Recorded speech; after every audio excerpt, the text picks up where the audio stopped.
नमस्कार प्यारे साथियों, स्वागत है अपने चैनल सेठ जी के पॉइंट पर। चैनल को ज़्यादा से ज़्यादा सब्सक्राइब करें, वीडियो को ज़्यादा से ज़्यादा लाइक करें और वीडियो को अपने दोस्तों के साथ भी ज़्यादा से ज़्यादा शेयर करें। आज इस वीडियो में इतिहास के सल्तनत काल के सैयद वंश के बारे में देखेंगे। चलो शुरू करते हैं इस वीडियो को। सैयद वंश की समय सीमा कितनी थी? सैयद वंश की समय सीमा 1414 से 1451 तक थी। सैयद वंश की स्थापना किसने की थी? सैयद वंश की स्थापना किसने की थी? खिज्र ने की थी। खिज्र ने कौन सी उपाधि धारण की थी? तो खिज्र ने कौन सी उपाधि धारण की थी? रैयत ए आला उपाधि धारण की थी।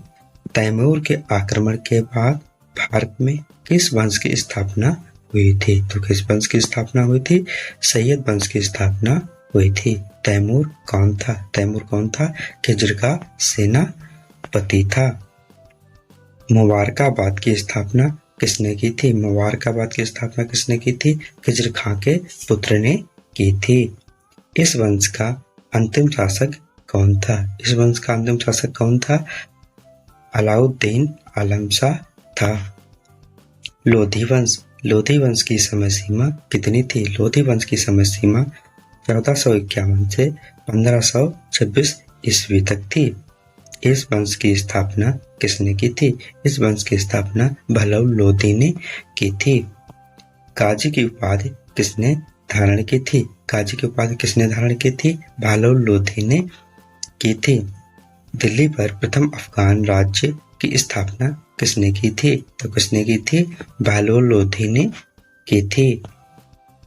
आगरा नगर की स्थापना किसने की थी? आगरा नगर की स्थापना किसने की थी? निजाम खां उर्फ सिकंदर लोधी ने की थी। कब की थी? 1504 ईस्वी में की थी। गुलरुखी शीर्षक में फारसी कविताएं लिखने वाला सुल्तान कौन था? तो कौन था? सिकंदर लोधी था। भूमि मापने के लिए किसने गज ए सिकंदरी पैमाना जारी किया था? किसने जारी किया था? सिकंदर लोधी ने जारी किया था। सिकंदर लोधी की मृत्यु कब हुई थी? सिकंदर लोधी की मृत्यु 1517 ईस्वी में हुई थी। पानीपत का युद्ध कब हुआ था? पानीपत का युद्ध 21 अप्रैल 1526 ईस्वी में हुआ था। वह एकमात्र सुल्तान जो युद्ध में मारा गया, इब्राहिम लोधी। बाबर को किसने बुलाया था? तो बाबर को किसने बुलाया था? पंजाब के राजा दौलत खां तथा इब्राहिम लोधी के चाचा आलम खां ने बुलाया था।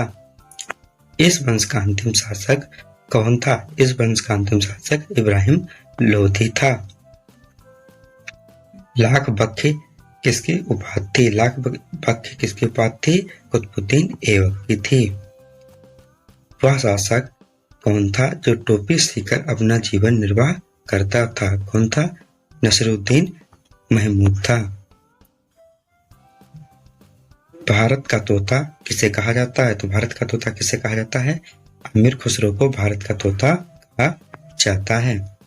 दिल्ली सल्तनत को आक्रमण का खतरा किससे था? मंगोलों से था। कौन सा सुल्तान स्त्रियों के वस्त्र पहनकर दरबार में आता था?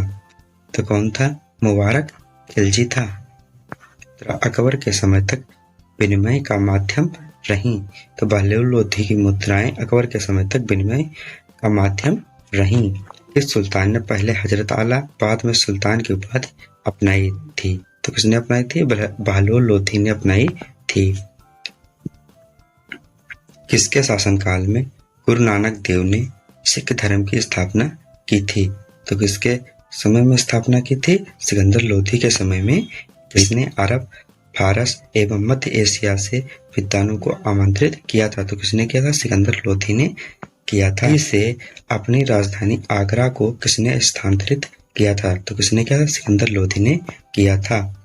सल्तनत काल की समय सीमा कितनी थी? सल्तनत काल की समय सीमा 1206 से 1526 ईस्वी तक रही, यानी कि 320 वर्ष रही। सबसे अधिक शासनकाल किस राजवंश का रहा था? तो गुलाम वंश का रहा था 84 वर्षों तक। सबसे कम शासनकाल किस राजवंश का रहा था? तो खिलजी वंश का रहा था 30 वर्षों तक।